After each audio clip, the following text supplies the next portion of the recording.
అరుణ్నిధి, ప్రియా భవానీ శంకర్ ప్రధాన పాత్రలు పోషించిన డిమోంటీ కాలనీ 2 ఈ మధ్య రిలీజ్ అయింది. ఈ సినిమా ఎలా ఉందో ఇప్పుడు చూద్దాం. డెబ్బీ తన భర్త శామ్ క్యాన్సర్ తో చనిపోవడంతో అతని అంత్యక్రియలు చేసిన తర్వాత అతను తనకేదో చెప్పాలనుకుంటున్నాడని ఆమెకి కొన్ని సంఖ్యల ద్వారా తెలుస్తుంది. ఆమె భర్త ఏం చెప్పాలనుకుంటున్నాడో తెలుసుకోవడం కోసం చైనీస్ మాంక్ ని ఆశ్రయిస్తుంది. అక్కడికి వెళ్లి కొన్ని పూజలు చేసిన తర్వాత శ్రీనివాస్, రఘునాథ్ ఈ ఇద్దరు అన్నదమ్ములకి శామ్ మరణానికి ఏదో లింక్ ఉందని తెలుస్తుంది. ఈ శ్రీనివాస్ ఎవరో కాదు, పార్ట్ 1లో అరుణ్నిధి బిల్డింగ్ మీద నుంచి పడి చనిపోతాడు కదా అతను.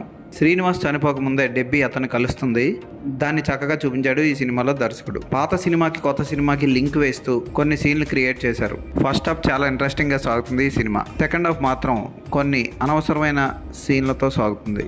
అద్దాల దగ్గర, చైనీస్ రెస్టారెంట్లో, అలాగే గబ్బిలాలతో వచ్చే సీన్లు, ఎక్వేరియంలో ఉన్న సీన్లు మరీ ఎక్కువగా సాగదీసి బోర్ కొట్టించినట్లు చేస్తాడు. అక్కడ వాడిన విఎఫ్ఎక్స్ కూడా అంత గొప్పగా ఉండవు. ఫస్ట్ పార్ట్ ఇచ్చినంత కిక్ ఈ సినిమా ఇవ్వదు. అరుణ్నిధి పెద్దగా చేసింది ఏమీ లేదు. డ్యూయల్ రోల్ పోషించినా సరే పెద్దగా వేరియేషన్స్ ఏమీ కనపడలేదు, ఒక్క మేకప్ లో తప్ప, డ్రెస్సింగ్ లో తప్ప. ఇక శ్రీనివాస్ పాత్ర బెడ్కే పరిమితం అవడం వల్ల దానిలో చేసింది కూడా ఏమి ఉండదు. ప్రియా భవానీ శంకర్ ఈ సినిమానంతా నడిపించింది అనడంలో సందేహం లేదు. పాత సినిమాల్లో యాక్షన్ హీరో అరుణ్ పాండ్యన్ ఈ సినిమాలో మంచి పాత్రే పోషించాడు. ట్రిగ్గర్ సినిమా తర్వాత ఈ సినిమాలో ఆయన కొంత ప్రాధాన్యత ఉన్న పాత్రే పోషించాడు. ఫస్ట్ పార్ట్ అంతా డిమోంటీ తన భార్యకి ఇచ్చిన చైన్ చుట్టూ తిరుగుతుంది.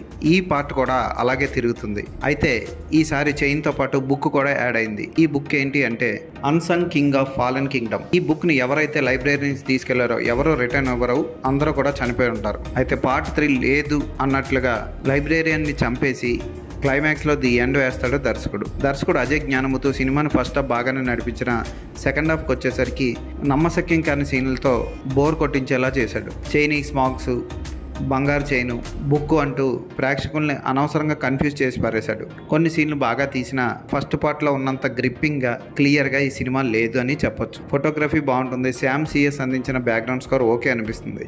ఈ సినిమాని ఫస్ట్ పార్ట్ చూసిన వాళ్ళు ఒక్కసారి చూడడానికి ట్రై చేయొచ్చు. ఖచ్చితంగా చూడాల్సిన అవసరం అయితే మాత్రం లేదు. ఈ సినిమాకి నేను ఇచ్చే రేటింగ్ 2.5/5.